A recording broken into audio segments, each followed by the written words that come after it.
62일 제목 말씀 순종 없이 구원은 없다. 두 번째 시간을 시작하도록 이렇게 하겠습니다. 자, 첫 시간에 우리가 복음에서 가장 중요한 요한복음 3장 16절에서 21절까지를 기준으로 했고, 그 다음에 요한복음 3장 36절을 중심으로 말씀을 나누었습니다. 그래서 믿는다는 것은 무엇이냐? 그것은 진리를 따르는 자를 얘기한다. 그 다음에 믿는다는 것은 순종하는 것을 의미한다. 그럼 여기서 말하는 순종이라는 것은 무엇이냐? 말씀 순종을 의미하는 것이죠. 그러니까 말씀 순종 없는 믿음이라는 것은 다 호구라는 사실을 제가 분명히 여러 구조를 통하여 이제 말씀을 나눴습니다. 이제 조금 있다가 요한복음 5장 24절은 조금 있다가 제가 설명을 하고요. 이제 우리가 지난 시간에 의해서 말씀 순종하지 않는 믿음은 신자를 구원할 수 없는 가짜 신앙이다라고 하는 걸 결정적으로 가르쳐주는 곳이 어디냐? 야고보서 1장 21절에서 27절입니다. 한번 다 같이 찾아서 보시도록 이렇게 하겠습니다. 야고보서 1장 21절에서 27절.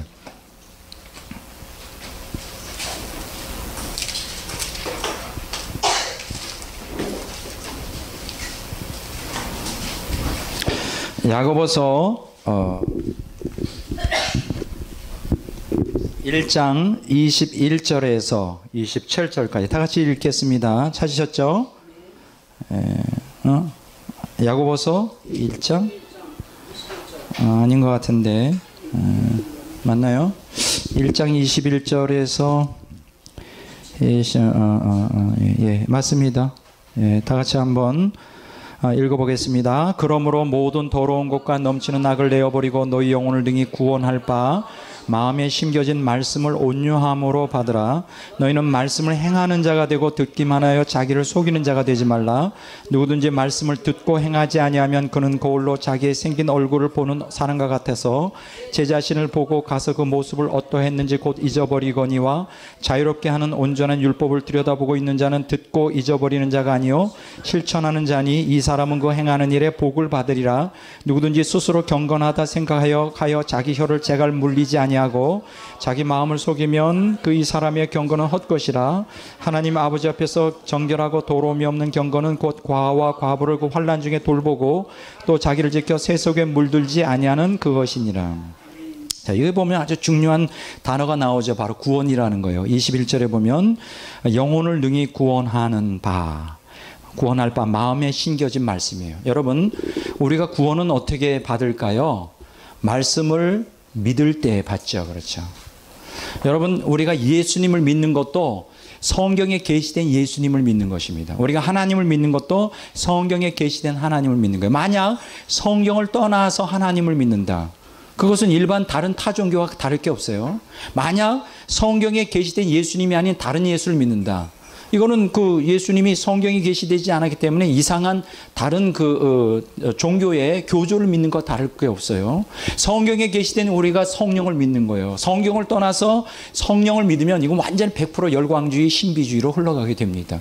여기 보면 우리 영혼을 구원할 수 있는 것은 마음에 심겨진 말씀이에요. 자, 이 문제에 대해서는 이 말씀은 우리에게 생명이고 우리에게 구원을 주는데, 마음에 말씀이 심겨질 때 우리가 구원을 받습니다. 그래서 이 말씀이 우리 마음에 떨어져 심겨지지 않도록 마귀는 아주 발악을 하는 거예요. 그래서 그 성경에 나오죠. 누가복음인가요? 그 말씀이 마음에 떨어졌을 때 그것을 깨닫지 못하도록 얼른 와서 마귀가 그 말씀의 씨앗을 먹는단 말이에요. 왜냐하면 구원을 받지 못하도록 하기 때문에. 여러분 기억하십시오. 우리가 예수님을 믿어서 구원받지만, 다시 말씀드리지만 우리가 말씀에 계시된 예수님이에요. 그러니까 말씀을 떠나서 예수님 믿어서 구원받는다는 것은 그것은 이제 성경적인 것이 아닙니다. 이 문제에 대해서는 자세하게 얘기하고, 야고보서 1장 21절에 27절의 말씀이 본문의 핵심이 뭐죠? 말씀을 듣고 행하지 않는 자는 어떻게 하는 자라고요? 스스로 자기를 속이는 자예요. 그건 어떻게 비유를 하느냐? 거울을 보고 곧바로 잊어버리는 것 같다, 이렇게 얘기했습니다. 여러분, 야고보서는 굉장히 강력하게 말씀 순종에 대해서 가르쳐요. 말씀 실천에 대해서 가르쳐요. 사실이 그렇습니다. 그러니까 만약에 말씀을 듣고 참 은혜스럽다, 은혜 받았어, 오늘 받았어, 그거 가지고 되는 게 아니에요. 실제적으로 그 말씀이 우리 안에서 구원의 역사를 일으키려면 그 말씀이 내 안에 거해야 돼요. 그럼 말씀이 내 안에 거하는 자는 어떻게 하냐? 그대로 삶으로 나오는 거예요. 그러면 왜 오늘날 많은 기독교인들이 말씀을 듣고 말씀을 통해 은혜 받는다고 자처하는데 왜 변화가 없을까? 간단해요. 말씀을 그냥 듣기만 하고 그 들은 말씀을 실천하려고 하지 않아요. 그러면 실천하지 않는 이유는 뭘까? 그 말씀이 생명으로 내 마음 안에 거하지 않기 때문에 그래요. 이 문제에 대해서는 나중에 이 자료의 이 맨 밑에 우리 안에 거하는 말씀. 그냥 여러분들이 말씀 순종이라 그럴 때 제가 여러분들에게 강조하는 것은 어떤 외형적인 말씀 실천만을 얘기하는 게 아닙니다. 그것은 먼저 말씀을 실천하기 전에 말씀이 내 안에 거해야 돼요. 그러니까 하나님의 말씀이 내 안에 거할 때 그것을 뭐라고 말하느냐? 진리라고 말합니다. 어떤 때는 물론 성경 말씀이 진리예요. 그러나 진리가 진정으로 내 안에 진리가 되어서 나를 자유롭게 하고 내가 참으로 생명의 역사가 일어나기 위해서는 말씀이 내 안에 거해야 돼. 그러니까 진리는 뭐냐? 내 안에 말씀이 거할 때 진리라고 말할 수 있어요. 물론 내 말씀이 내 안에 거하지 않으면 진리가 아니냐? 그건 아니지만 나를 살리는 진리가 되려면 말씀이 내 안에 어떻게 해야 돼요? 거해야 되는 거예요. 이건 굉장히 중요한 얘기입니다. 자, 이 문제에 대해서는 조금 이따가 제가 설명을 좀 하고요. 어쨌든 말씀 순종하지 않는 믿음은 신자를 구원할 수 없는 가짜 신앙이라는 것이 야고보서 1장 21절에서 27절에 자세히 설명되어 있다. 이것을 이제 설명을 해드립니다. 성경에서 예수님께서 행하신 아주 무서운 말씀이 있어요. 그게 뭐냐면 마태복음 7장 21절에서 27절입니다. 여러분들이 너무나 다 잘 알아요. 그러나 다시 한번 이 말씀을 리마인드하고 다시 한번 확고하게 여러분들 마음속에 각인하기 위해서 또 반복해서 하는 것입니다. 마태복음 7장 한번 보겠습니다. 아주 여러분들이 잘 들으십시오. 마태복음 7장 21절에서 27절까지 읽습니다. 자, 찾으셨죠? 자, 다 같이 읽겠습니다. 나더러 주여 주여 하는 자마다 다 천국에 들어갈 것이 아니요 다만 하늘에 계신 내 아버지의 뜻대로 행하는 자라야 들어가리라. 그날에 많은 사람이 나더러 이르되 주여 주여 우리가 주의 이름으로 선지자 노릇하며 주의 이름으로 귀신을 쫓아내며 주의 이름으로 많은 권능을 행하지 아니하였나이까 하리니 그때 내가 그들에게 밝히 말하되 내가 너희를 도무지 알지 못하니 불법을 행하는 자들아 내게서 떠나가라 하리라.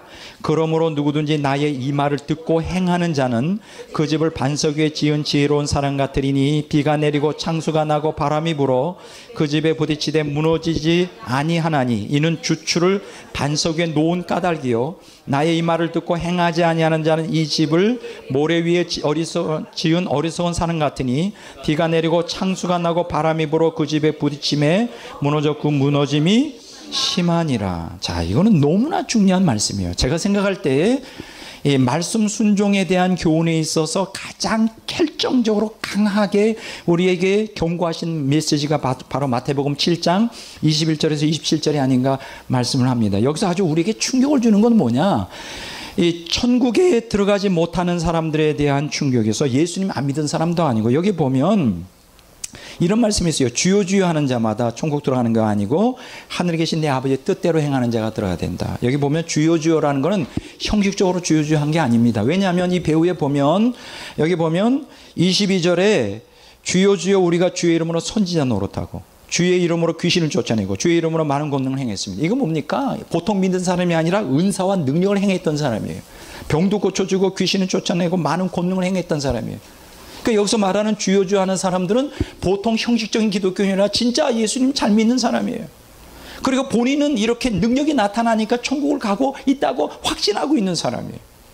그런데 놀라운 말씀을 예수님이 하셔요. 뭐라고 말씀하셔요? 21절에 주여 주여 하는 자마다 다 천국에 들어갈 것이 아니요 다만 하늘에 계신 내 아버지의 뜻대로 행하는 자라 들어가리라. 그러면 권능을 행하고 귀신을 쫓아내고 병을 고쳤는데 왜 천국 못 들어갔을까요? 왜 못 들어갔을까? 그들이 왜 못 들어간 이유가 뭐예요? 예수님 믿긴 믿었는데 어떻게 안 했어요? 주님의 뜻에 순종하지 않았어요. 그럼 여기서 말하는 주님의 뜻에 순종하지 않았다는 내용이 뭡니까? 24절에 27절에 나오죠. 말씀을 듣고 행하지 않는 거예요. 말씀을 듣고 행하지 않는 거예요. 말씀을 듣고 행하지 않으면 주여 주여 하고 예수님을 아무리 믿고 권능을 행하고 병을 고치고 놀라운 능력을 행해도 지옥 갈 수 있다는 거예요. 이건 굉장히 충격입니다. 이거는 너무나 큰 충격이에요. 오늘 현대 기독교인들을 향한 경고. 여기 보세요. 24절에서 27절에 보면 창수가 나고 모래 위에 지은 어리석은 사람, 그리고 바람이 불고 또 창수가 나서 집이 부딪힘에 그 무너짐이 심하리라. 이건 뭐예요? 부끄러운 구원받는다는 얘기예요? 아닙니다. 여기에 24절에서 27절에 무너진다, 집이 무너진다는 것은 멸망한다는 뜻이에요. 이거는 부끄러운 구원받는다는 뜻이 아니에요. 이것에 대한 대비가 되는 구절이 어디 나오느냐? 바로 마태복음 25장에 나옵니다. 마태복음 25장에 보면 세 가지 비유가 나오죠. 열처녀의 비유와 또 달란트 비유와 양과 염소의 비유예요. 여기서 우리가 공통점이 있습니다. 이 열처녀 비유와 또 달란트 비유와 또 양과 염소의 비유는 불신자들을 향해 얘기하는 게 아니에요. 다 예수님 믿는 사람이에요. 여기서 열처녀 비유에서도 주여 주여 하잖아요. 열처녀가 누구를 기다리고 있었어요? 예수님을 기다리고 있었어요. 예수님 믿는 사람이 예수님을 기다리죠. 근데 다섯은 지혜롭고 다섯은 어리석은 자예요. 그래서 어리석은 다섯 처녀는 천국에 못 들어갔어요. 우리는 여기에 경고를 받아야 됩니다. 예수를 믿는다고 해서 다 천국 들어가는 게 아니에요. 그러면 어리석은 다섯 처녀는 왜 못 들어갔을까? 등은 갖고 있었는데 기름이 없다. 이거는 성령 충만 아니다. 이렇게 막연하게 기도하는 게 아니라 등은 갖고 있었다 기름이 없었다는 건 무슨 뜻이에요? 말씀 순종 안 했다는 거예요. 그걸 여기서 가르쳐 주는 거예요. 그러니까 마태복음 7장에 있는 마태복음 7장 21절에서 27절은 어디에서 그게 적용이 되느냐? 마태복음 25장에 적용이 됩니다. 그리고 여기 더 충격적인 말씀이 있어요. 그 세 종의 비유, 달란트 비유에서 이들은 다 종이에요. 예수님의 종이라고. 근데 한 달란트 받은 사람은 결국은 지옥을 향해 가죠. 부끄러운 것 받는 사람들이 지옥 가요. 이게 뭐예요? 하나님이 주신 사명을 감당하지 못한 사람은 지옥 갈 수 있다는 거예요. 많은 지옥 간 중에 그 사람들이 나옵니다. 하나님이 주신 사명을 감당하지 못한 주의 종들이 얼마나 많이 지옥에 가 있는지. 세 번째는 뭐예요? 양과 염소의 비유에서 이것도 믿는 자와 믿지 않는 사람의 구분이에요? 아니죠. 이 사람들은 분명히 예수님 믿는 사람들이에요. 여기서 보면 주여 주여 하죠. 우리는 주님을 섬겼습니다 그러죠. 그런데 뭐예요? 이웃사랑을 하지 않았죠. 이제 우리가 앞으로 공부를 오늘 계속하겠지만 하나님을 사랑하는 마음으로 이웃사랑하지 않는 사람도 천국 못 갑니다. 여러분 이건 무서운 경고입니다. 성경에 아주 가득 차 있는데 왜 오늘 현대 기독교는 여기에 대해서 관심을 안 갖고 있는지 몰라요. 이웃을 사랑하지 않고도 천국 갈 수 있다고 믿고 있나 봐요.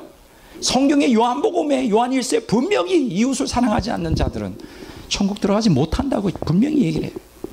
우리가 이런 데 경고를 받아야 됩니다. 그래서 하나님의 뜻대로 행하는 자라야 천국에 들어간다 그랬어요. 그러면 하나님의 뜻을 행한다는 것은 무엇을 의미할까요? 마태복음 12장 50절에 보겠습니다.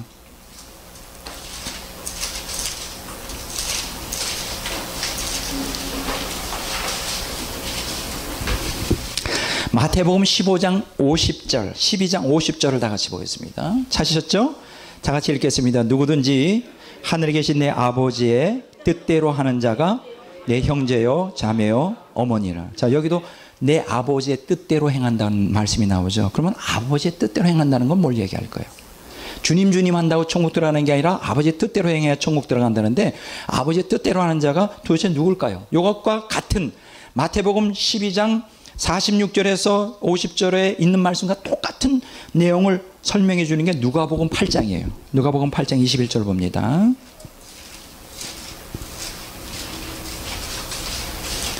누가복음 8장 다 같이 보겠습니다. 21절을 다 같이 보겠습니다. 누가복음 8장 19절에서 21절인데 21절 한 구절만 보도록 하겠습니다. 다 같이 읽겠습니다. 예수께서 대답하여 이르시되 내 아버지와 내 어머니와 내 동생은 곧 하나님의 말씀을 듣고 행하는 것이 사람이라. 자, 그러니까 마태복음 12장 50절에서는 하나님의 뜻을 행하는 자가 곧 내 어머니고 동생이라고 말했는데 여기 보면 내 어머니와 동생은 곧 하나님의 말씀을 듣고 행하는 사람. 그러니까 하나님의 뜻을 행한다는 건 곧 다른 말로 말하면 뭐예요? 하나님의 말씀을 듣고 행하는 사람이에요. 그 하나님의 말씀을 듣고 행하지 않으면 주여 주여 한다 할지라도 천국 못 들어간다는 거예요. 하나님의 말씀에 순종하지 않고는 구원은 없다는 거예요. 아주 성경에서 아주 명명백백하게 얘기를 해주고 있죠. 누가복음 8장 15절 또 보겠습니다. 8장 15절에 다 같이 읽어보겠습니다. 좋은 땅에 있다는 것은 착하고 좋은 마음으로 말씀을 듣고 지키어 인내로 결실하는 자니라.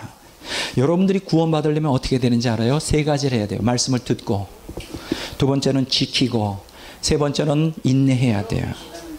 여러분 말씀을 듣고 잠시 지키다가 인내하지 않으면 구원받을 수가 없어요.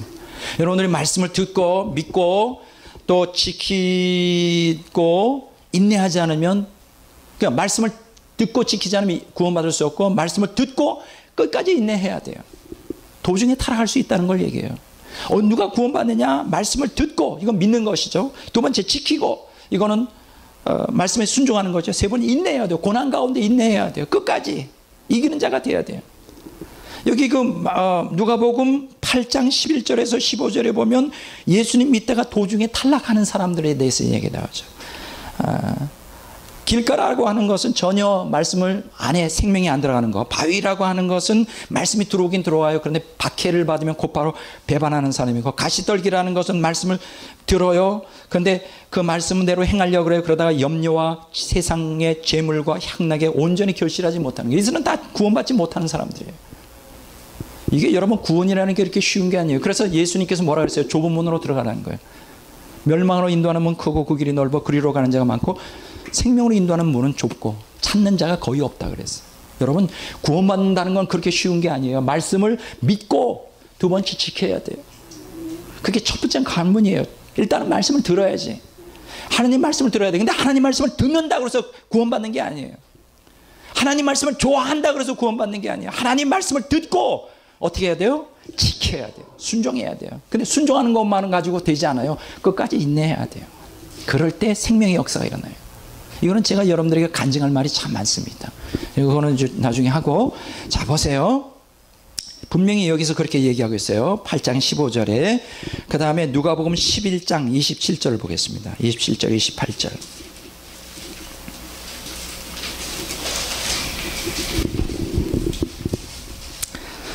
자, 예수님께서 이런 말씀을 합니다. 누가복음 11장 27절 28절 다 같이 읽어보겠습니다. 이 말씀을 하실 때 무리 중에서 한 여자가 음성을 높여 이르되 당신을 뵌 태와 당신을 먹인 젖이 복이 있나이다 하니 예수께서 이르시되 오히려 하나님의 말씀을 듣고 지키는 자가 복이 있느니라. 예수님께서 분명히 말씀하셨어요. 하나님만 말씀을 듣고 지키는 자가 복이 있다. 여러분 요한일서 2장 17절을 보겠습니다. 요한일서 2장 17절.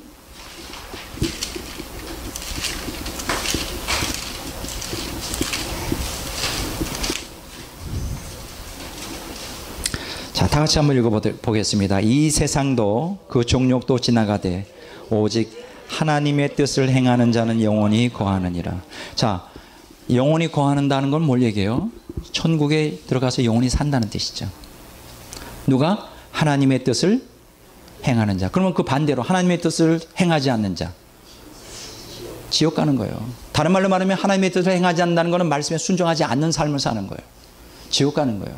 왜 지옥 갈 수밖에 없는지 제가 이제 계속 설명하면서 이제 앞으로 여러분들에게 강의를 하도록 그렇게 하겠습니다. 시편 40편 8절을 보겠습니다.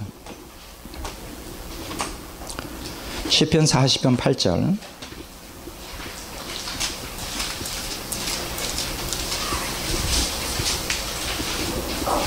시편 40편 8절 다 같이 한번 읽어보도록 하겠습니다. 나의 하나님이여 내가 주의 뜻 행하기를 즐기오니 주의 법이 나의 심중에 있나이다 하였나이다. 보세요. 주의 뜻을 행한다는 건 뭘 얘기할까요? 다른 말로 말하면 주의 법이 내 마음에 있다.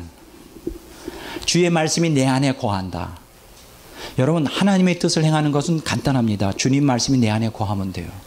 그러면 내 안에 거하는 그 생명의 말씀이 나를 끌고 가요. 나의 삶을 끌고 간다고.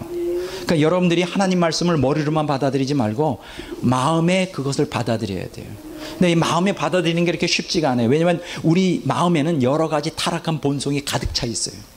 이 타락한 본성이 또 자기중심주의로 인해서 내 안에 옛사람의 욕망이 가득 차 있기 때문에 말씀이 머리로는 들어오지만 머리에서 마음으로 들어오는 게 불가능해요. 그래서 해야 되는 게 뭐예요? 투쟁을 해야 돼요. 자기를 부인하기 위하여 자기 십자가를 지고 자기 안에 있는 탐욕으로 가득 찬 자기 중심적인 옛사람의 이 욕망을 죽이기 위해서, 옛사람의 욕망이 이게 죽이지 않으면 이 말씀이 들어가질 않아요. 투쟁적인 신앙을 해야 돼요. 자기를 부인하기 위해서 부단히 애를 써야 돼요. 그래야 말씀이 들어가요. 여기 보세요. 그래야 주님의 뜻을 행해요. 여기 보세요. 주님의 뜻을 행하기를 즐기오니 주의 법이 어디에 있다고요? 나의 심중에 있다는 거예요. 여러분, 말씀 배우기만 하면 안 돼요. 그것이 생명이 돼야 돼요. 나의 삶에 적용이 돼야 돼요. 그게 구원이고 그게 영생이에요. 나는 여러분들이 연구원에 나오시는 여러분들을 걱정하는 게 있어요. 뭐냐면 머리만 큰 거 걱정해요. 아주 정통 교리만 배우는 거, 성경 다 외우고 여기 연구원에서 모든 교리를 배운 데가 생명의 역사가 일어나는 거 아니에요. 삶에 적용을 해야 돼요. 그 배운 대로 그냥 해야 돼요. 결단을 내리고 단호한 결단을 가지고 말씀에 붙들고 죽기 살기로 매달려야 돼요. 그래야 생명의 역사가 일어나요. 자, 한번 보세요. 시편 103편 20절 21절을 보겠습니다.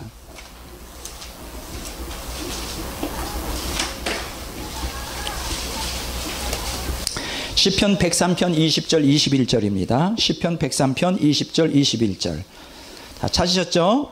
자, 다 같이 한번 읽어보겠습니다. 그에게 수종 들며 그의 뜻을, 아직 못 찾으셨어요. 시편 103편 20절 21절 20절.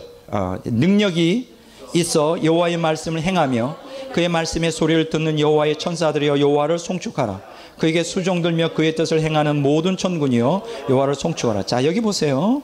여기 보면 하나님의 뜻을 행하는 천군 자들, 그게 뭐냐면 여호와의 말씀을 행하는 자예요. 동의어예요. 동의어. 시편 103편 19절 20절에 보면 동의어예요. 그러니까 하나님의 뜻을 행한다는 건 다른 말로 말하면 뭐예요? 하나님 말씀에 순종하는 거예요. 동의어예요. 성경이 분명히 얘기하기를 마태복음 7장에 주여 주여 하는 자마다 다 천국에 들어갈 것이 아니요 아버지의 뜻대로 행하는 자예요. 다른 말로 말하면 말씀에 순종하는 자만 천국 들어간다는 거예요. 다른 말로 말하면 말씀 순종 없이는 절대 구원은 없다는 거예요.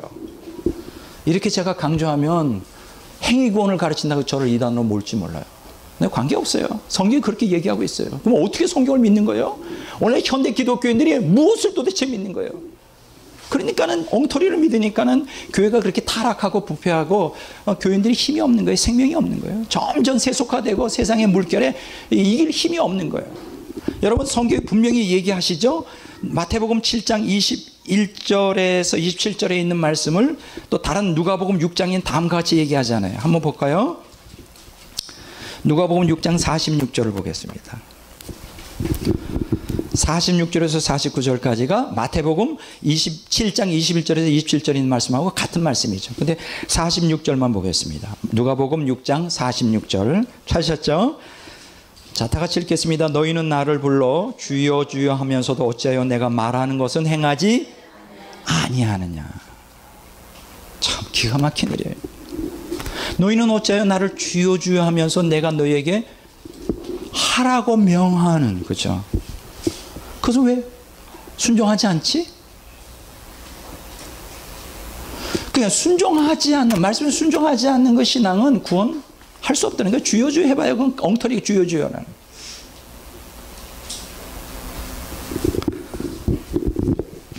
자, 보세요.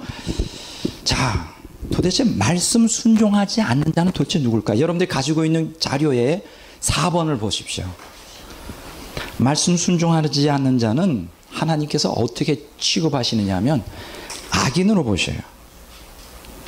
마태복음 7장 23절에 보면 말씀 순종하지 않는 사람을 어떻게 보느냐? 불법을 행하는 자로 봐요. 시편 119편 53절에 보면 말씀을 순종하지 않는 사람을 어떻게 보냐? 악인으로 봐요. 여러분 기억하십시오. 여러분들이 예수를 믿는다고 해서 말씀 순종하지 않는다, 그건 악인이에요. 그 의인이 아니에요. 뭐 칭의라고요? 그건 엉터리예요. 거기에 대해서는 나중에 제가 얘기를 할게요. 성화를 전제로 하지 않는 칭의는 그거는 칭의의 효력이 없어요. 오늘 많은 신학자들이 잘못 가르치고 있어요. 이 칭의와 성화를 갖다가 너무 구분하고 있어요. 이건 나중에 제가 자세히 얘기하겠어요. 이게 신학자들이 이게 굉장히 말장난이에요. 이 칭의라는 건 뭐예요? 이건 법적인 것이잖아요. 예수님이 십자가에서 우리를 위해 죽으신 걸 그냥 믿는 거잖아요. 받아들이는 거잖아요. 우리는 의가 없지만은 예수님을 믿는 사람들을 의롭다고 하는 걸 그냥 선포를 믿음으로, 그렇죠? 그게 칭의잖아요. 그렇지 않으면 의인이라고도 말하죠. 의인이라고도 이렇게 말하잖아요.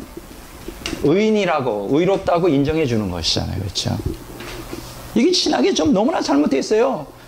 성화라고 하는 거는 우리가 잘 아는 대로 거룩해지는 거잖아요. 신의 성품에 참여하는 것이잖아요. 그런데 오늘 신학이 지금 결정적으로 문제가 되는 건 칭의와 성의를 완전히 구분해 놨다는 거예요. 이원론으로. 성화라고 하는 거는 말씀을 순종할 때 이루어지잖아요. 그건 누구도 다 믿어요. 거룩해지려면 말씀에 순종하는 삶을 살아야 되죠. 근데 이게 어렵잖아요. 그러면 지금 대다수의 기독교인들이 어느 신앙에 머물러 있느냐? 성화는 생각도 안 하고 칭의만을 붙들고 있어요. 우리가 구원받는 건 의롭다고 여겨지는 거예요. 예수님의 피공로로 우리는 객관적으로 이루어놓은 사건이니까 믿으면 구원받는다. 여러분, 나중에 제가 얘기를 할게요. 칭의와 성화는 붙어 있어요. 성화를 전제로 하지 않는 칭의는 다 이거 엉터리예요.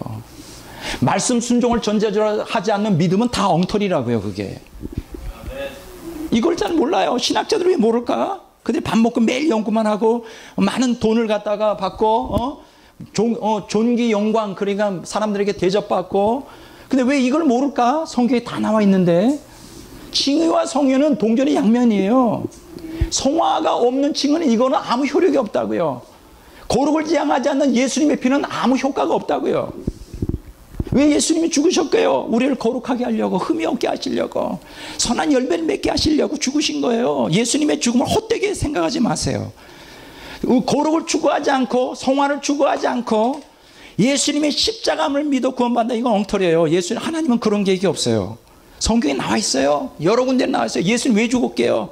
다시는 우리를 위해 살지 않고 주님을 위해서 살도록, 주님이 나의 전부가 되도록, 거룩한 열매를 맺도록 예수님이 죽으신 거예요. 만약 우리가 예수님의 십자가를 믿으며 예수님의 그 구속사역을 믿으면서 거룩을 지향하지 않는다, 이건 우리가 완전히 하나님 앞에 사기꾼이에요.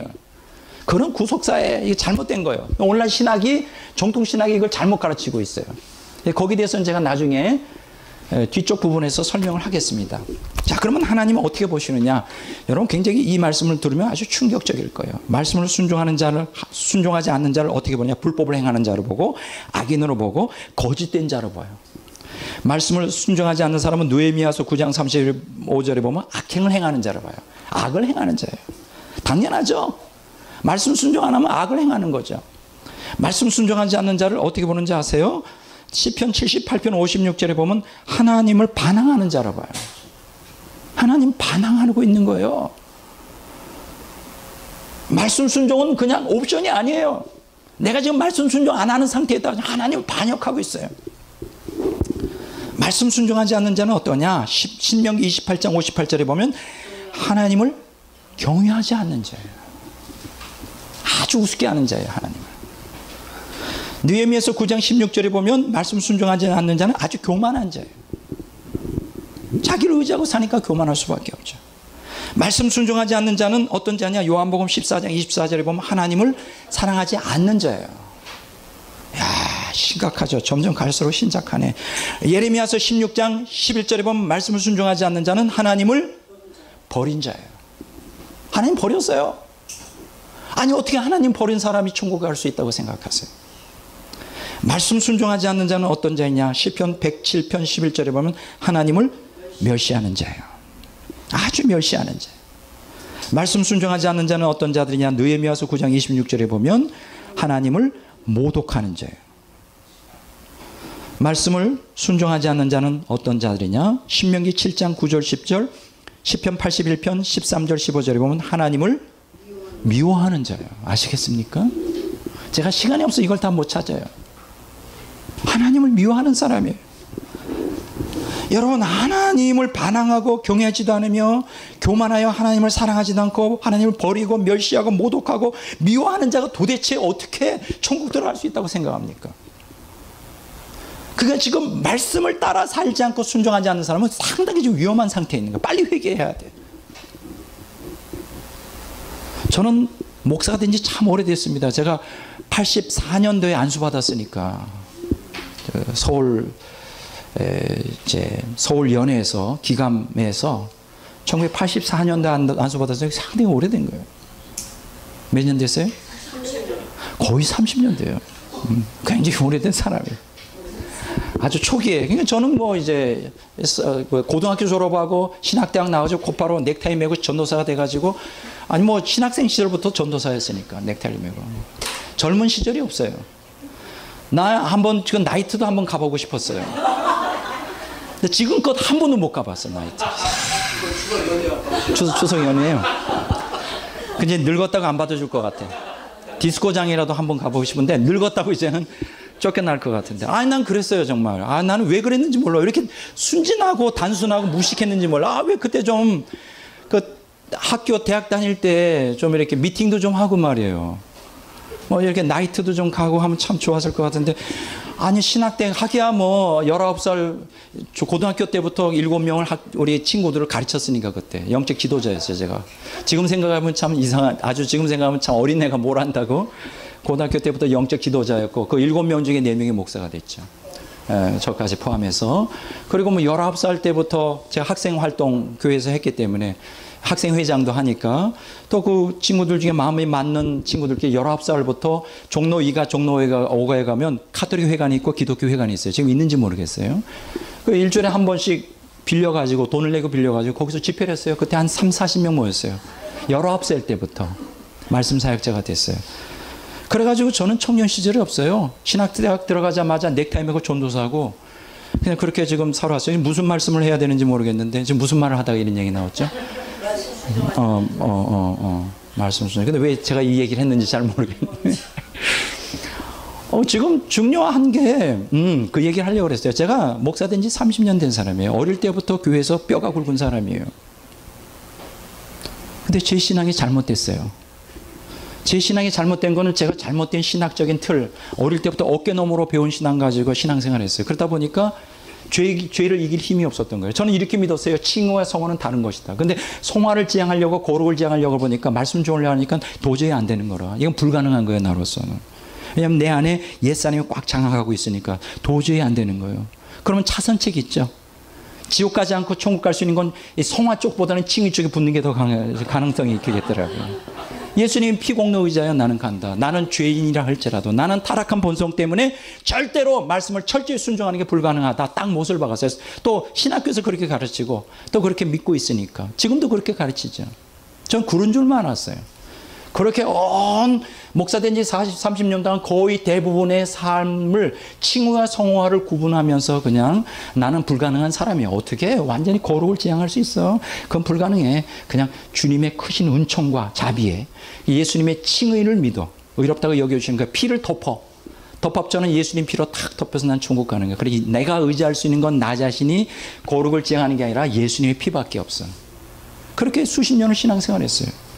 지금 몇 년, 그러니까는 그 신학적으로는 사실은 10년 전부터 이게 정립이 됐지만 실제적인 삶의 역사가 일어나는 거는 몇 년 그렇게 되지 않았어요. 실제적으로 제가 죄의 세계에서 벗어나고 투쟁적 신앙을 통하여 이제 그건 나중에 얘기했어요. 오늘 그것까지 갈 수가 없을지도 몰라요. 다음 시간에 아주 중요한 얘기가 나오는데 제가 실제적으로 죄의 세력에서 점점 벗어나는 투쟁적인 삶을 살면서 거룩의 열매를 맺으면서 제가 누리는 것 그걸 경험하면서 지금 성화가 얼마나 오늘 교회의 절실하고 우리 기독교인의 삶이 절실한 걸 저는 피부로 느껴요. 지금 제가 가르치는 건 단순한 이론이 아니에요. 제가 경험하고 있는 거예요. 누구나도 다 하나님 말씀에 순종하면 칭의만이 아니라 거룩해질 수가 있어요. 근데 많은 기독교인들이 신학이 잘못되어 있고 어떻게 거룩해질 수 있는지를 잘 몰라요. 배워본 적도 없고 신학자가 가르쳐준 적도 없고 그러니까 계속 성화는 포기하고 어디만 의지할까? 칭의. 그러니까 어떻게 돼요? 칭의만 의지하는데 이 칭의가 성화 없이는 칭의가 효과를 못 내요. 그러니까는 그냥 머리로는 믿는데 실제 삶은 매일 패배하는 삶을 살아. 지금 대다수의 기독교는 아까 얘기했죠. 87%가 기독교인이 말씀과 말씀에 순종하지 못한다고. 목회자들이 97.4%고 97. 몇 프로요? 97.4%가 말씀에 순종하지 않는 삶을 살아요. 순종 못하죠. 성화를 추구하지 않으니까. 그냥 칭의에 대부분 다 기독교인들이 다 매달려 있어요. 근데 이 칭의는 다 호울 좋은 칭의예요. 아무런 우리를 의롭게 할 수 없는 칭의예요. 이게 지금 문제예요.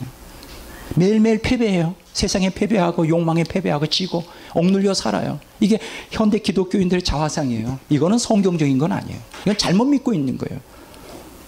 여러분, 제가 말씀드렸죠. 말씀에 순종하지 않는 사람은 하나님을 사랑하지 않는 자, 하나님을 버린 자고 하나님을 멸시하는 자고 하나님을 모독하는 자고 심지어는 하나님을 미워하는 자예요.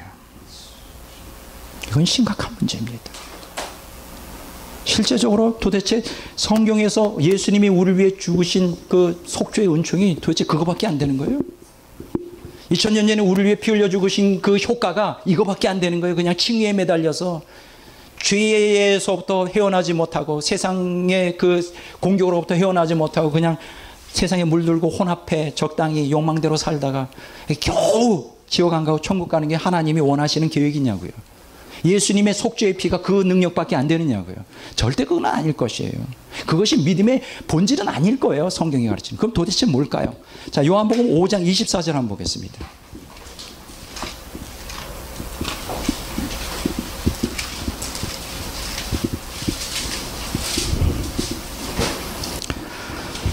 요한복음 5장 24절에서 29절까지 읽습니다. 자, 아까 요한복음 6장 16절에서 21절까지, 또 요한복음 3장 36절, 거기다 추가적으로 요한복음 5장 24절에서 29절까지 추가적으로 봅니다. 도대체 믿음이 뭘까요?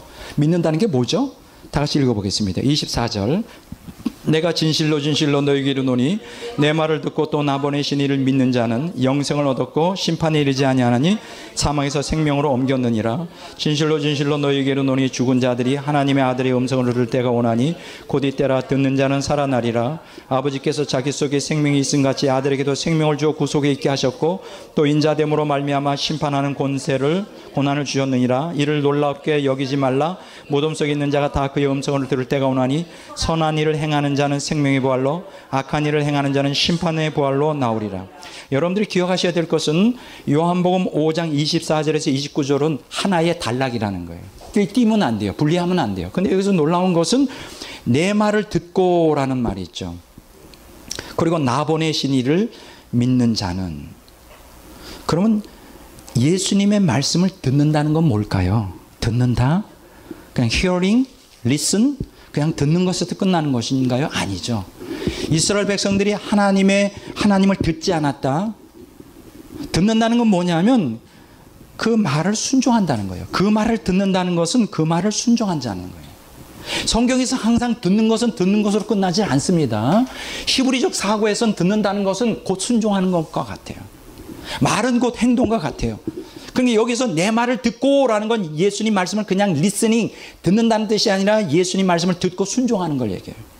그리고 나 보내신 이를 믿는 자, 그러니까는 내 말을 듣고와 믿는 자는 동격이에요. 동의어고, 그러니까 다른 말로 말하면 내 말을 듣는다는 건 내 말씀에 순종한다는 거예요. 그러니까 믿는 자는 곧 말씀에 순종하는 자예요. 예레미야서 25장 8절 한번 보겠습니다.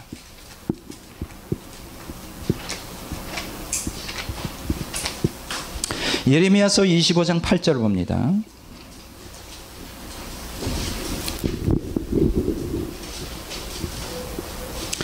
칠 7절 8절을 읽어보겠습니다. 예레미야서 25장 7절 8절을 다 같이 보겠습니다. 7절 보겠습니다. 너희가 내 말을 순종하지 아니하고 너희 손으로 만든 것으로서 나의 노여움을 일으켜 스스로 행하였느니라. 여호와의 말씀이니라. 그러므로 만군의 여호와께서 이와 같이 말씀하시느니라. 너희가 내 말을 듣지 아니하였느니라. 자, 보세요. 예레미야 25장 7절 8절에 보면 내 말을 듣지 않는다는 것은 다른 말로 말하면 무슨 뜻일까요? 7절에 내 말을 순종하지 않는 것과 같은 얘기예요. 그러니까 내 말을 듣지 않는다는 것은 내 말을 순종하지 않는다는 거예요. 그러면 내 말을 듣는다는 것은 곧 내 말을 순종한다는 거예요. 그러니까 요한복음 5장 24절에 내 말을 듣고라는 건 내 말에 순종한다는 거예요. 그게 바로 믿는 자의 특성이에요. 예수님 믿는다 그러면서 말씀에 순종하지 않는다? 그건 말씀을 듣지 않는 거예요. 거절하는 거죠. 그렇죠? 내 말을 듣지 않았다는 것은 말씀을 거절했다는 거예요. 순종하지 않았다는 거예요. 이게 뭐 말장난이 아니라 사실입니다. 요한복음 12장 47절을 보겠습니다.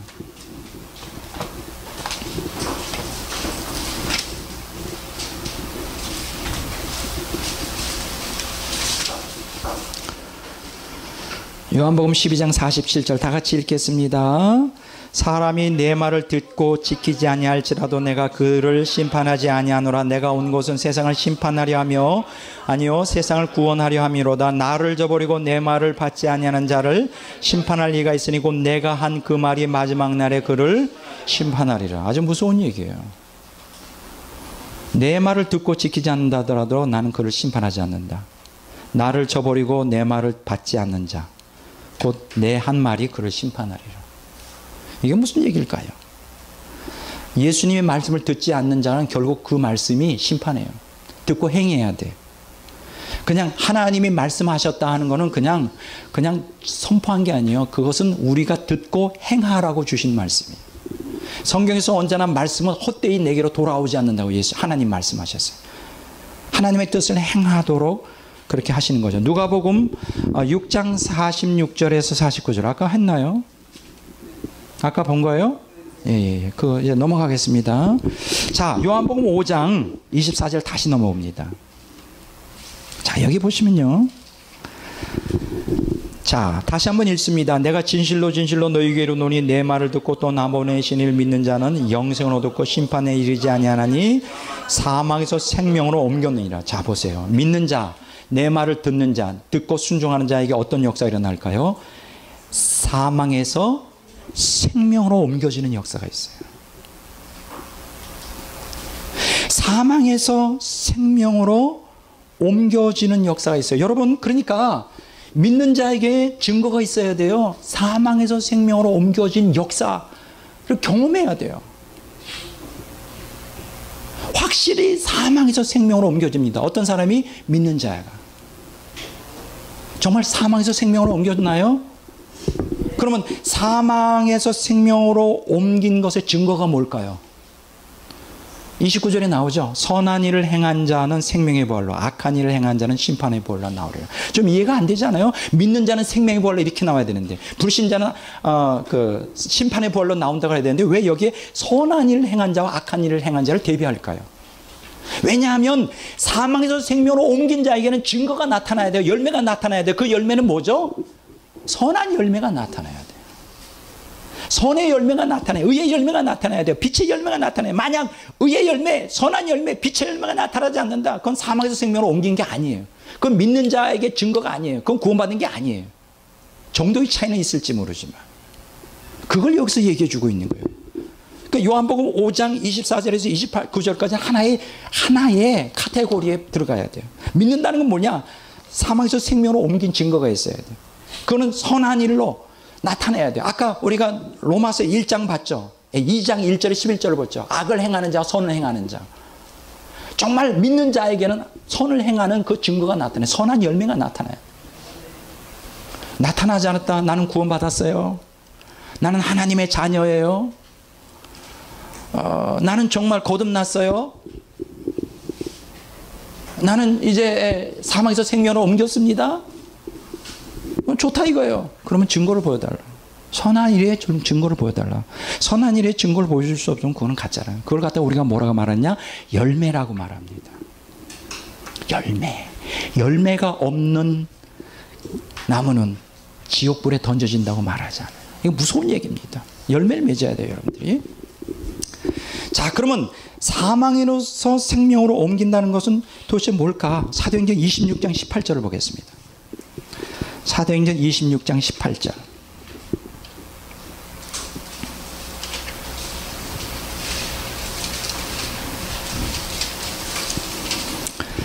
자, 다 같이 한번 읽어보겠습니다. 사도행전 26장 18절. 다 같이 읽겠습니다. 그 눈을 뜨게 하여 어둠에서 빛으로 사탄의 권세에서 하나님께로 돌아오게 하고 죄사함과 나를 믿어 거룩하게 된 무리 가운데서 기업을 얻게 하려 함이라. 자, 여기 보세요. 믿는 사람의 특징이 나옵니다. 죄사함과 나를 믿어 거룩하게 된 무리. 죄사함을 받았다. 사실 믿는다는 것은 죄사함을 전제로 하잖아요. 그리고 믿는다는 것은 거룩하게 됐다는 걸 증거를 보여줘야 되잖아요. 성도잖아요. 그거는 단지 칭이라고 하는 것만 가지고 거룩을 주장하기는 어렵잖아요. 실제적으로 예수님이 재림하실 때 점도 없고 흠도 없고 깨끗하게 거룩하게 나타나길 원하는 것이 그 하나님의 뜻이잖아요. 그러면 실제적으로 그가 죄사함 받은 증거, 믿는다는 사람의 증거, 거룩하게 되었다는 증거가 뭘까요? 여기 나오죠. 눈을 뜨게 해서 어둠에서 빛으로, 사탄의 권세에서 하나님께로 돌아오는 증거가 나타나야 돼요.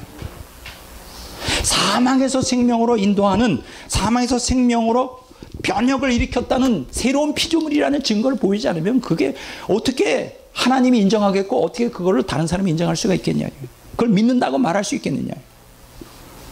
오늘 현대 교회만큼 이렇게 거짓 신자들로 가득 찬 세대가 있을까요? 없어요.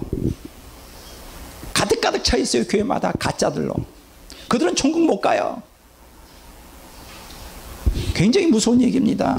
자, 그러면 그 어둠에서 사망에서 생명으로 옮겼다는 게 뭘까요? 에베소 2장 한번 보겠습니다.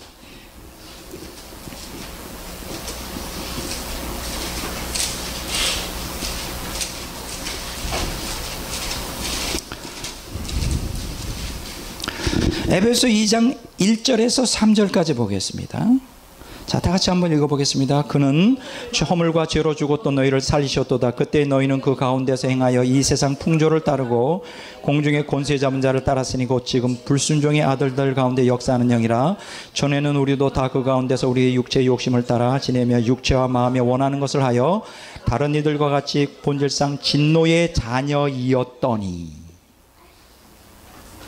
우리가 믿는 자 되기 전에, 구원받기 전에, 사망에서 생명으로 옮기기 전에 우리의 실상은 어땠을까요? 여기서 세 가지를 말해요. 첫째가 뭔지 아세요?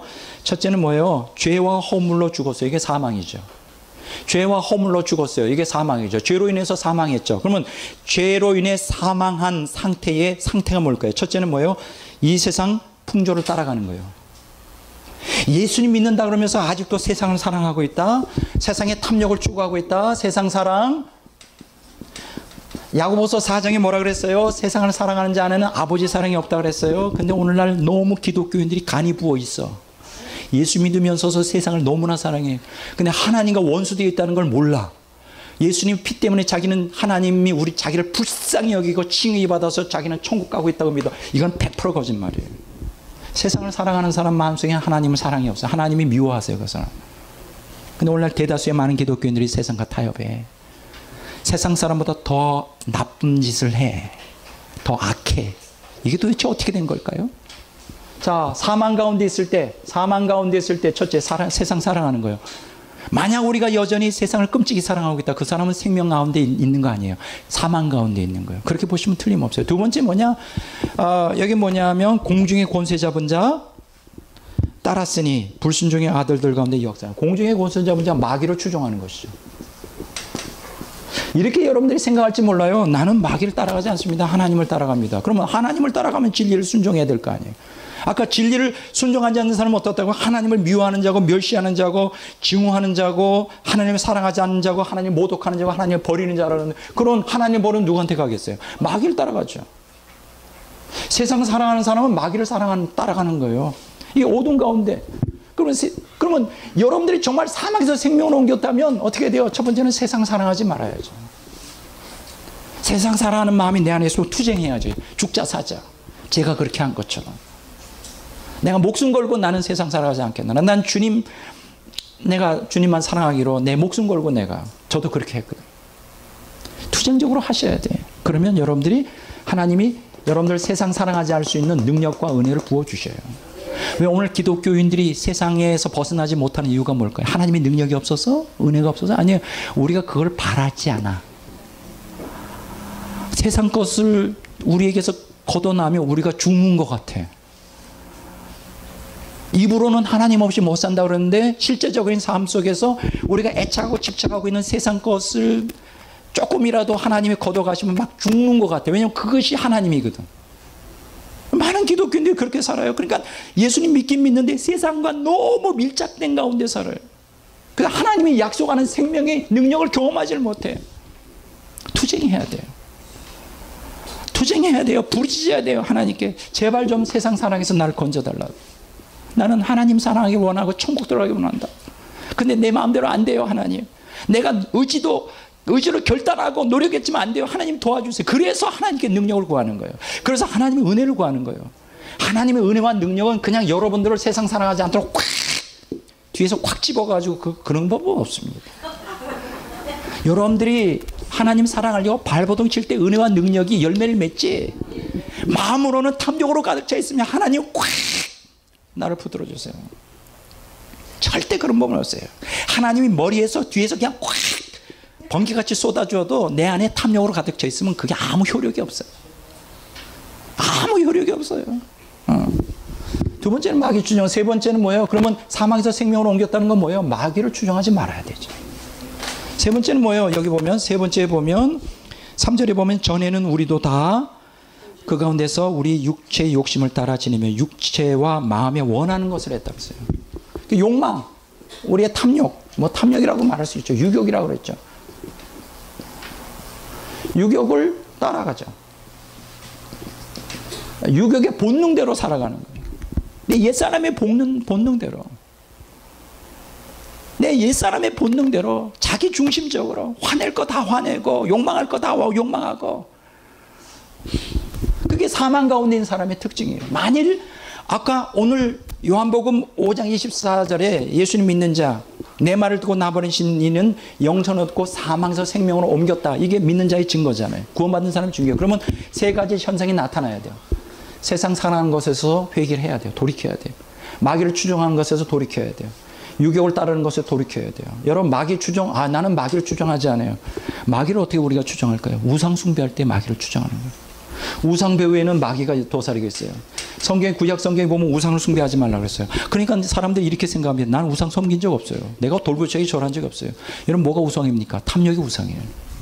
탐심이 곧 우상 숭배. 그건 그 신이에요. 그건 마귀를 추종하는 거예요. 야, 오늘 현대 기독교인들 회개할 거 너무 많습니다. 근데 이렇게 아무리 제가 외쳐도 회개 안 해요. 아주 강심장이에요. 아주 강심장이고 얼마나 확신이 강한지, 자기는 어디 하든지 천국 간다는 거예요. 저는 그런 거 볼 때마다 마음이 떨려요. 두려워요. 천국 못 가요. 중요한 건 못 간다는 데 문제가 있는 거예요. 여기 보세요. 옛날에 우리는 세상을 사랑하고 마귀를 추종하고 유욕을 따라갔는데, 여기 보세요. 에베소 2장 쭉 보세요. 국률이 풍성하신 하나님의 그 큰 사랑으로 예수님이 십자가에 못 박혀 죽음으로 우리가 그 은혜로 구원받는데, 이제 믿음으로, 또 은혜로 믿음으로 구원을 받았다. 이거는 하나님의 선물이다. 행위에서 난 것이 아닌 누구든지 자랑치 못하게 하렵니다. 근데 오늘날 우리가 많은 사람들이 그 에베소 2장 8절만 딱 앞뒤 안 버리고 그것만 딱 믿어요. 너희가 그 은혜로 믿음으로 말미암아 구원을 얻었나니 이것은 너희에게서 난 것이 아니요 하나님의 선물이라. 행위에서 난 것이 아니니 이는 아무도 자랑치 못하니. 그것만 딱 믿어요.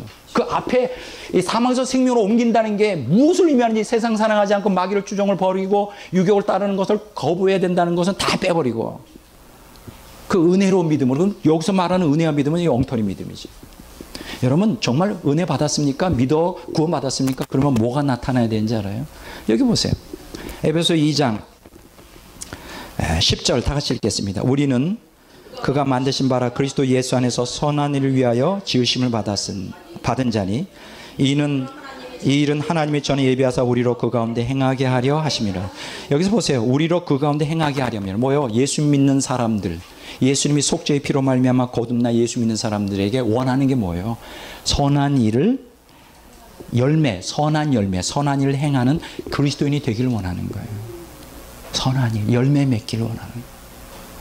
그러면 열매 맺으려면 어떻게 돼요? 세상 사랑하지 말아야 되는 거예요. 열매 맺으려면 어떻게 해야 돼요? 우상을 파괴하고 마귀의 추종을 금해야 되는 거예요. 열매 맺으면 육욕에 따라 욕망대로 살아가는 걸 버려야 돼요. 그러니까 선한 열매, 주님이 영광 받기 위해 선한 열매를 맺으려면 좁은 길을 가야 되는 거예요. 그 길이 결코 쉬운 길이 아닙니다.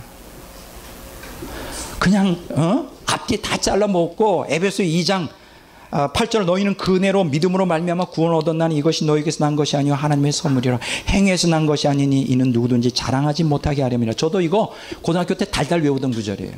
앞뒤는 전혀 몰랐어요. 앞뒤가 있다는 거는 언제 알았느냐? 몇 년 전에 알았어. 전에는 몰랐어. 이게 들어오지도 않았어. 왜냐면 귀찮으니까. 뭐 앞에 뒤에 귀찮아. 그냥 간단히 믿자. 은혜로 믿음으로 구원받는 거야. 구원이라는 건 우리가 행함으로 되는 게 아니야. 왜냐면 하나님의 선물이야. 난 그렇게 믿었어요. 저도 그렇게 믿었다가 수십 년 동안. 앞뒤 따지는 건 골치 아픈 거예요. 근데 요새는 다 보이기 시작해. 말씀이 자꾸만 열려요. 자꾸만 열려, 말씀이요. 왜 열리는지 알까요? 이 말씀이 다 깨달아지기 시작하는 거예요.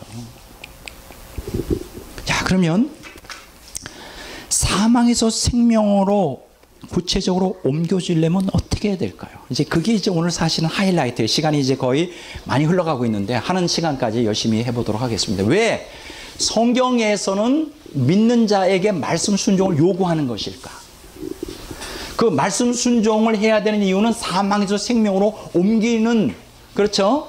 사망에서 생명으로 옮기는 그것을 위해서는 그게 필수적인데 왜 사망에서 생명으로 옮기는 것이 말씀 순종을 통해서 가능한 것일까? 이제 그게 이제 굉장히 중요한 주제예요. 왜 말씀 순종 없이 구원이 이루어질 수 없을까? 그냥 믿으면 되지. 뭐 그렇게 복잡하게 그냥 말씀 순종은 옵션으로 하면 되잖아요. 그게 아니에요. 여기에는 중요한 구속사의 비밀이 있습니다. 여러분, 하나님께서 우리가 창조와 구속 경륜이라고 그랬죠. 창조와 구속 경륜. 자, 따라서 합시다. 창조와 구속 경륜. 여러분, 이 창조는 만물 창조, 인간 창조는 무엇을 위한 거예요? 인간 구속을 위한 거예요. 구원. 그러면 하나님께서 인간을 창조할 때 창세기 1장 26절에 보면 하나님의 형상대로, 그죠? 그러니까 하나님의 형상대로 지음받았다 그랬어요. 하나님의 형상. 하나님의 형상이 뭐죠? 이마고 데이, 라틴어로 이마고 데이, the image of God. 하나님의 형상. 따라서 합시다. 하나님의 형상. 하나님의 형상이 뭐죠? 하나님을 닮은 거. 너무 막연하죠? 하나님의 형상을 구체적으로 말하면 이렇게 표현할 수 있어요. 하나님의 형상이란 하나님의 생명을 담는 그릇. 아주 잘 표현한 거예요. 하나님의 뭐래요? 생명을 담는 그릇. 왜 하나님께서 인간을 자기 형상대로 창조를 했죠? 하나님의 생명을 담아주기 위해서. 그래서 인간은 하나님의 생명을 담는 그릇이기 때문에 하나님의 생명을 담을 때까지는 인간의 정체성, 자기 아이덴티티를 확인할 수가 없는 거예요. 하나님을 떠난 인간은 절대로 자기의 자의식이나 그 속에서 내가 누군지, 셀프 아이덴티티가, 자기의 정체성이 뭔지를 알 수가 없는 거예요. 여기서 하나님의 형상이라는 건 하나님의 생명을 담는 거예요. 그러니까 원래부터 인간은 하나님의 생명을 담기 위해서 창조된 존재예요. 그게 이제 구속사에서 이루어지죠. 물론 구속사는 구약시대 창세기부터 3장 15절, 14절, 15절부터 창세기 그렇게 이루어지지만, 그래서 이 하나님의 생명을 담는 그릇으로서 하나님의 생명을 담아주기 위해서 누가 이 땅에 오셨어요? 예수님이 이 땅에 오신 거예요. 그러니까 예수님이 이 땅에 오셔서 십자가에서 속죄의 피를 흘린 것의 목적은 뭘까요? 하나님의 생명을 담아주기 위해서. 이해가 되시죠? 그렇죠? 예수님의 속죄, 구속, 궁극적인 목적은 하나님의 생명을 담아주는 거예요. 그래서 하나님의 생명을 담는 거예요. 그래서 하나님의 형상이 창조의 역사 속에 이루어지고 구속 경륜에서는 어떻게 볼 수가 있어요? 하나님의 생명이 신의 성품에 참여하는 자가 되는 것이죠. 신의 성품에 참여. 그러면 신의 성품에 참여라는 것은 뭐냐? 하나님의 생명을 담는 그릇으로서 되는데, 하나님의 성품을 담는 그릇으로서 필요한 신의 성품. 요거는 조금 이따 얘기를 할게요. 이제 여러분들이 헷갈리면 안 되니까. 그래서 하나님이 우리에게, 믿는 사람들에게 약속한 게 뭐예요? 생명이에요. 여러분, 생명이라는 단어는 구속사에서 주도적인 단어입니다. ruling word. 자, 따라서 합시다. 생명. 예, 굉장히 중요한 거예요. 자, 성경은 생명의 책이에요. 성경은 그래서 기독교 신앙 믿는 자는 생명이 있어야 돼요. 생명이 없고 메가리가 없고 삶 속에서 역동주의한다, 이건 다 엉터리예요. 이건 잘못 믿고 있는 거예요. 여러분들이 예수 믿으면서 역동적인 생명을 느끼지 못한다, 이건 문제가 심각한 상태에 있는 거예요. 예수 믿으면서도 영혼이 병들어 있다, 이거는 굉장히 심각한 상태에 있어요. 이거는 하나님의 창조와 구속 경륜을 위배하고 거슬러 가는 거예요. 여러분, 기독교만 생명의 종교예요. 따라서 생명의 종교. 다른 타 종교는 생명이 있을 수가 없어요. 기독교만 생명의 종교예요. 성경은 생명의 책이에요. 여러분, 아주 중요한 것입니다. 하나님의 창조와 구속 경륜의 핵심이 뭐라고요? 생명이에요. 생명을 인간에게, 하나님의 생명을 인간에게 주는 거. 그래서 성경은 뭐라고 말하냐? 믿는 자는 영생을 가졌다라고 말해요. 요한복음 6장 47절에. 자, 한번 찾아서 읽어보겠습니다. 자, 요한복음 6장 47절.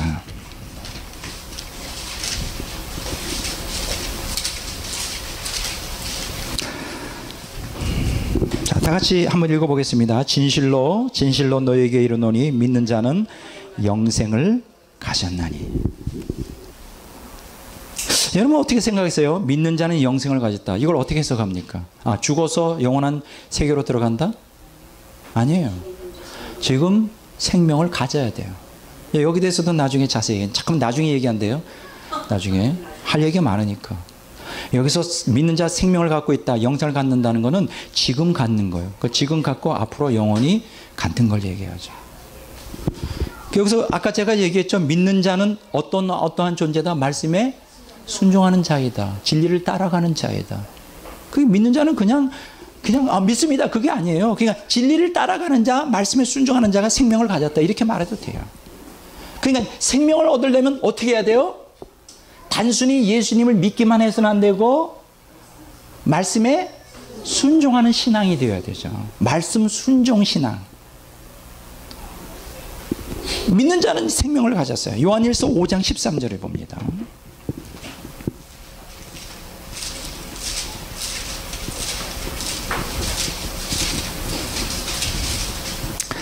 자, 다 같이 여러분들에게 같이 읽겠습니다. 요한일서 5장 13절. 내가 하나님의 아들의 이름을 믿는 너희에게 이것을 쓰는 것은 너로 하여금 너희에게 영생이 있음을 알게 하려 함이라. 영생이 있다는 거예요. 저는 정말 감사한 게 예수님을 통하여 내 안에 영생, 생명이 이식되고 더 중요한 것은 그 생명을 제가 느끼고 경험하고 있다는 거예요. 이게 하나의 추상적인 개념이 아니에요. 아, 예수 믿는 사람이 생명이 있구나. 이렇게 그냥 추상적인 단어나 개념으로 여러분들이 생각하면 이건 큰 오산입니다. 그 생명의 능력을 여러분들이 경험하셔야 돼요. 경험은 여러 가지 색깔이 있겠지만 그거는 나중에 제가 얘기를 하겠습니다. 경험하셔야 돼요. 그 경험을 해야 그 사람이 생명이 있구나 하는 걸 증명하는 거예요. 우리에게 생명이 있습니다. 자, 요한일서 5장 11절 12절을 다 같이 읽어보겠습니다. 또 증거는 이것이니 하나님이 우리에게 영생을 주신 것과 이 생명이 그의 아들 안에 있는 그것이니라. 아들이 있는 자에게는 생명이 있고 하나님의 아들이 없는 자에게는 생명이 없느니라. 여기서 똑같은 얘기를 하죠. 예수님을 믿는 자에게 뭐가 있다? 생명이 있다. 혹은 영생이 있다. 이렇게 말할 수 있어요. 그거 당연한 것이죠. 왜냐하면 요한일서 5장 20절에 보면 이런 말씀을 하십니다. 맨 밑에 맨 아래 그는 참 하나님이시여 영생이시라 이렇게 얘기를 합니다. 자, 우리가 여기서 정리하면 하나님이 창조와 구속 경륜의 핵심은 바로 생명이에요. 영생을 우리에게 주는 거예요. 창조하신 것도 하나님의 형상이라는 하나님의 생명을 담는 그릇이고 그것을 예수 그리스도의 속죄와 구속의 역사를 통하여 우리 안에 생명을 담아주는 그것이 가능하게 되었죠. 그러니까 구원이라고 하는 것은 다른 말로 말하면 뭐예요? 그냥 우리가 오늘날 많은 기독교인이 구원받았어요, 죄에서 구원받았어요 하는 것은 사망에서 생명으로 옮겼다는 거죠. 그렇죠? 그냥 죄가 덮여졌다는 뜻이 아니에요. 이거는 칭의인데 죄 제거, 덮음, 커버링, 죄를 덮는 거하고 제거까지 가야 돼요. 제거되는 건 뭐예요? 성화죠. 덮는 건 칭의고, 그렇죠? 칭의와 성화가 같이 가야 돼요. 근데 오늘날 기독교인들이 죄 제거에는 관심이 없어요. 왜냐하면 그게 힘들거든. 어떻게 죄가 제거될지, 어떻게 죄에서 벗어날지, 죄 세력에서 어떻게 해야 구원을 받을지에 대해서 잘 몰라요. 교회에서 가르친 적도 거의 없고 목사 자신도 그걸 경험한 적도 거의 없고 모르니까 교인들에게 가르치지 않고, 성경에는 분명히 기록되어 있지만 이게 도대체 뭘 의미하는지도 모르겠고, 자기가 경험하지 않고 어떻게 이 말씀이 해석이 되겠어요. 그러니까 뭘만 가르치냐? 죄 덮음만 그냥 죽자고 가르치는 거예요. 죄가 덮여졌다. 예수님 피 때문에 죄가 덮여졌다. 제가 얘기했죠? 성화를 전제로 하지 않은 칭의는 다 소용이 없다고요. 여러분, 그 생명, 생명이 우리에게 있다는 건 뭐예요? 사망에서 생명으로 옮겼다는 거예요. 그러면 사망에서 생명으로 옮긴 증거가 나타나야 되잖아요. 예수 믿는 사람에게는 생명이 있다는 거예요. 그걸 증거해야 돼요. 그거 증거를 보여줘야 돼요. 보여줄 수 없다면 그건 가짜죠. 추상적인 개념으로만 사망에서 생명으로 옮겨졌다. 저 이거 많이 외웠어요. 매일 그냥 외웠어요. 근데 실제적인 나의 삶의 변화가 없으면 다 모여요. 그림의 떡이죠. 자, 그러면 창조와 구속 경륜의 핵심이 하나님의 생명을 우리에게 부여해 주시는 거라면, 어떻게 해야 생명이 내 안에서 들어오고 그 생명 안에서 역동적인 능력의 삶을 살 수 있을까? 이게 지금 문제예요. 우리가 어떻게 해야, 어떻게 해야 하나님의 생명이 내 안에 있다는 걸 알고 경험하고 그 생명을 풍성하게 누릴까? 그렇죠. 그것을 우리가 알아야 되죠. 이거 굉장히 중요한 얘기예요. 잘 보세요. 어떻게 해야 하나님의 생명을 풍성하게 누릴까? 어떤 사람들은 그래요. 불 받으면 돼요. 불 받으면. 그걸 제가 부인하는 거 아닙니다. 저도 불도 받아봤어요. 막 6개월 동안 막 기도해가지고 막 삼각선 능력봉에 가서 막 엄청 기도했죠. 근데 왜 능력봉 꼭대기에 올라갔느냐? 삼각선에 능력 받는다고 하니까. 거기서 그냥 죽자고, 능력 달라고, 권능 달라고. 또 6개월 만에 성령의 강력한 임재를 경험했어요. 몇 개월 동안은 그냥 구름 위를 둥둥 떠다니는 것 같은. 제가 은사를 부인하는 사람이 아닙니다. 제가 성령의 능력이나 은혜를 부인하는 사람이 아니에요. 전 다 인정하고, 저도 뭐 풍성한 은사가 있는 건 아니지만 부분이 계속 경험하고 있어요. 그런데 문제가 되는 건 뭐냐 하면, 그럼에도 불구하고 그것도 성령이 돼지 머리 누르듯이 꽉 내 죄악성을 누르고 있을 때는, 절대 주권을 가지고 누르고 있을 때는 내가 생명의 역사가 나타나더라고요. 막 충만한 하나님의 임재하심과 성령의 음성도 들리고, 막 황홀한 엑스타시아, 그 황홀경이, 아주 신비한 황홀경에 빠져요. 근데 그게 몇 개월이 안 가. 그 돼지머리 누르듯이 강력하게 임재해 계신 게 이제 시간이 흘러가면서 빠져나가기 시작해. 그게 유효기간이 몇 개월이에요. 빠지면 다시 나의 본래의 모습으로 돌아가는 거야. 본래의 나의 모습이 뭘까요? 타락한 본성에 장악되어 죄의 지배를 받는 탐욕이 가득 찬. 제가 미국에서 올 때 아주 좋은 아이와 오디오가 있었는데 그거 비싸게 주고 산 거거든요. 막 돼지머리 누르듯이 탐욕을 꽉 성립게 누르고 막 생명의 역사가 나타나니까 막 주는 거예요. 막 오디오 그 CD 그 오디오 CD 있잖아요. 이걸 한국에는 없어요. 이제 미국에서 구입한 건데, 그런 것도 막 줘. 그냥 내가 막 은혜가 충만해가지고 막 줘. 근데 몇 개월 후에 은혜가 떨어지고 능력이 딱 떨어지면 돼지머리 눌렸던 그 죄악성이, 탐욕이 다시 올라오니까 그게 아까운 거야. 아이고, 내가 정신이 나갔어. 왜 이걸 줬을까? 그러니까 제가 지금 얘기하는 건 뭐냐? 은사나 능력을 제가 부인하는 건 아니에요.